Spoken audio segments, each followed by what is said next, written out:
Fourth question के third part में दो इक्वेशन दे रखी हैं। फर्स्ट इक्वेशन है 2x plus Y minus 6 is equal to 0 and second equation दे रखी है 4x minus 2y minus 4 is equal to 0।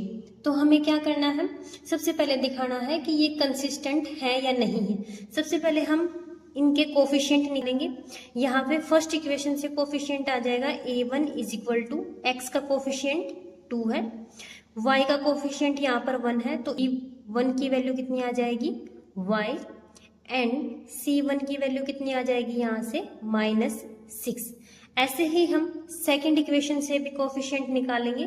तो यहाँ से a2 कितना हो जाएगा, x का कोफिशिएंट 4 है तो 4, b2 हो जाएगा y का कोफिशिएंट -2 है तो -2 and c2 is equal to, यहाँ पर c2 कितना है -4। अब हम क्या करेंगे, रेशियो कंपेयर करेंगे। कंपेयरिंग रेशियोज कंपेयर करेंगे। क्या निकालेंगे, a1 by a2 is equal to, a1 की वैल्यू 2 है एंड a2 की वैल्यू 4 है, तो क्या हो जाएगा 2/4। तो यहां से कट करेंगे तो a1 by a2 is equal to 1/2। Similarly हम b1 बाई b2 निकालेंगे।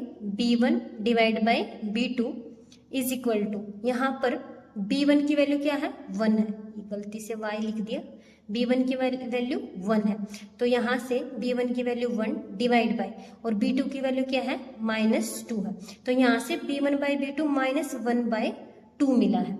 अब देखो यहाँ से a1 बाई a2 1/2 है एंड b1 बाई b2 -1/2 है, दोनों में माइनस का डिफरेंस है, तो यहाँ से क्या हो जाएगा, जो a1 बाई a2 है वो does not equal to b1 by b2। अगर ऐसी कंडीशन मिलती है तो इक्वेशंस क्या होती हैं, कंसिस्टेंट होती हैं, और कौन सा सॉल्यूशन देती हैं, यूनिक सॉल्यूशन। तो यानी यहां से गिवन इक्वेशंस आर कंसिस्टेंट।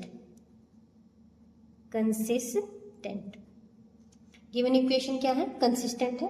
तो यहां से अब हम क्या निकाल लेंगे, x और y की वैल्यूज फाइंड आउट करेंगे। तो हमें फर्स्ट इक्वेशन क्या दे रखी है, 2x plus Y minus 6 is equal to 0 and second equation क्या दे रखी है, 4x minus 2y minus 4 is equal to 0। हम इस इक्वेशन के लिए टेबल बनाएंगे, x और y की वैल्यू निकाल लेंगे यहां से, x y।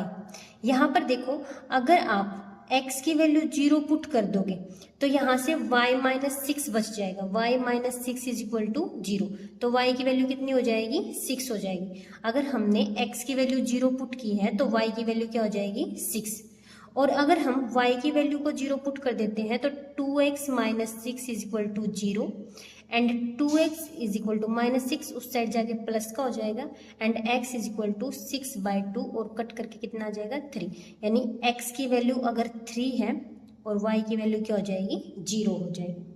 ऐसे ही हम टेबल निकालेंगे हम सेकंड इक्वेशन के लिए, x और y। यहां पर देखो अगर आप x की वैल्यू 0 पुट कर दोगे तो इक्वेशन बचेगी 2y minus 4 is equal to 0, तो यहां से -4 उस साइड चला जाएगा, -2y इज इक्वल टू 4, ये -2 यहाँ मल्टीप्लाई में, उस साइड जाके डिवाइड में, तो 4 डिवाइड बाई -2 और वैल्यू आ जाएगी -2, यानी अगर x की वैल्यू 0 है तो y की वैल्यू -2 आ जाएगी। सिमिलरली अगर आप y की वैल्यू 0 रखते हो तो क्या हो जाएगा, 4x minus 4 is equal to 0 आ जाएगा, ये -4 उस साइड जाके प्लस का हो जाएगा, तो 4x इज इक्वल टू 4 और x की वैल्यू क्या आ जाएगी 1, यानी अगर y की वैल्यू 0 है तो x की वैल्यू 1 आ जाएगी। तो यहां से हमें पॉइंट्स क्या क्या मिले हैं, फर्स्ट टेबल से पॉइंट मिला है 0 6 और सेकंड पॉइंट क्या मिला है 3 और 0, और सेकंड टेबल से हमें कौन कौन से पॉइंट मिले हैं, 0 -2 एंड -1 और 0। अब हम इनको ग्राफ में प्लॉट करेंगे। फर्स्ट क्या दे रखा है 0 6, फर्स्ट पॉइंट है 0 और 6। तो यहाँ पर x की वैल्यू 0 है, तो x की वैल्यू 0 है और y की वैल्यू 6 है, तो यानी फर्स्ट पॉइंट हमें यहाँ पर मिलेगा। सेकंड पॉइंट है 3 0, x की वैल्यू 3 है, 1 2 3, x की वैल्यू 3 है एंड y की वैल्यू 0 है, तो हमें सेकंड पॉइंट कहाँ पे मिलेगा, यहाँ पर मिलेगा। तो हम अब इनको मिला देंगे।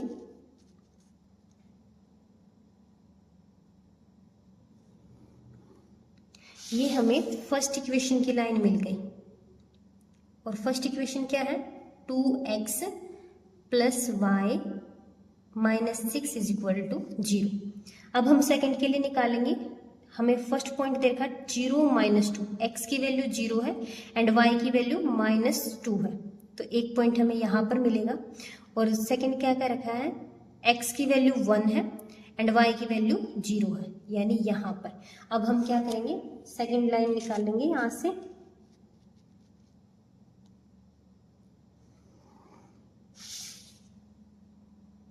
ये हमें सेकंड इक्वेशन के लिए लाइन मिली और जो सेकंड इक्वेशन है वो क्या दे रखी है, 4x minus 2y minus 4 is equal to 0। ये हमारी सेकंड इक्वेशन की लाइन हो गई और हमारा पॉइंट मिला है यहाँ पर। अगर हम इसको दोनों लाइन से मैच करें तो पॉइंट मिला हमें 2 और 2, तो यहाँ से कॉमन पॉइंट मिला है 2 और 2, तो यहाँ से x की वैल्यू क्या हो जाएगी, बाय ग्राफ से हमें कॉमन पॉइंट मिला है, कॉमन पॉइंट 2 2। अगर कॉमन पॉइंट 2 है तो इसका मतलब क्या है, x की वैल्यू भी क्या है 2 एंड y की वैल्यू भी क्या है 2।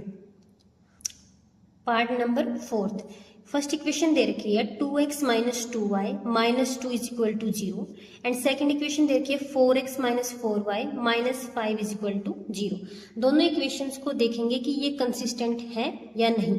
तो सबसे पहले हम कोफिशिएंट निकालेंगे। फर्स्ट इक्वेशन में कोफिशिएंट है a1 is equal to, x का कोफिशिएंट 2 है, b1 इज इक्वल टू, यहाँ पर y का कोफिशिएंट -2 है तो b1 की वैल्यू -2 आ जाएगी एंड c1 की वैल्यू यहाँ पर -2 है। ऐसे ही हम सेकंड इक्वेशन से निकाल लेंगे a2 इज इक्वल टू, यहाँ पर x का कोफिशिएंट 4 है, b2 इज इक्वल टू, यहाँ पर y का कोफिशिएंट -4 दे रखा है तो -4 and c2 is equal to -5। तो अब हम रेशियोज कंपेयर करेंगे, कंपेयरिंग रेशियोज। सबसे पहले निकालेंगे a1 by a2 is equal to, a1 की वैल्यू 2 है और a2 की वैल्यू 4 है तो क्या हो जाएगा 2/4 और कट करेंगे तो क्या हो जाएगा 1/2। यहाँ से b1 बाय b2 निकालेंगे, b1 divide by b2, b1 की वैल्यू -2 है और b2 की वैल्यू -4 है तो क्या हो जाएगा -2 डिवाइड बाय -4, माइनस से माइनस कैंसिल तो फिर क्या आ जाएगा 1/2। और ऐसे ही हम निकालेंगे c1 by c2 is equal to, c1 की वैल्यू -2 है और c2 की वैल्यू -5 है तो -2 डिवाइड बाय -5, माइनस से माइनस कैंसिल तो हो जाएगा 2/5। यहाँ से a1 बाय a2 और b1 बाय b2 इक्वल आए हैं लेकिन c1 बाय c2 इक्वल नहीं है तो क्या हो जाएगा a1 by a2 equal to b1 by b2 does not equal to c1 by c2। और जब हमें इस टाइप की कंडीशन मिलती है तो इसका मतलब क्या है, हमारी दी गई इक्वेशंस कंसिस्टेंट नहीं है। तो यहाँ से given equations are not consistent, वो कंसिस्टेंट नहीं है या फिर हम कह सकते हैं कि इनकंसिस्टेंट है, इनकंसिस्टेंट। ये था फोर्थ क्वेश्चन।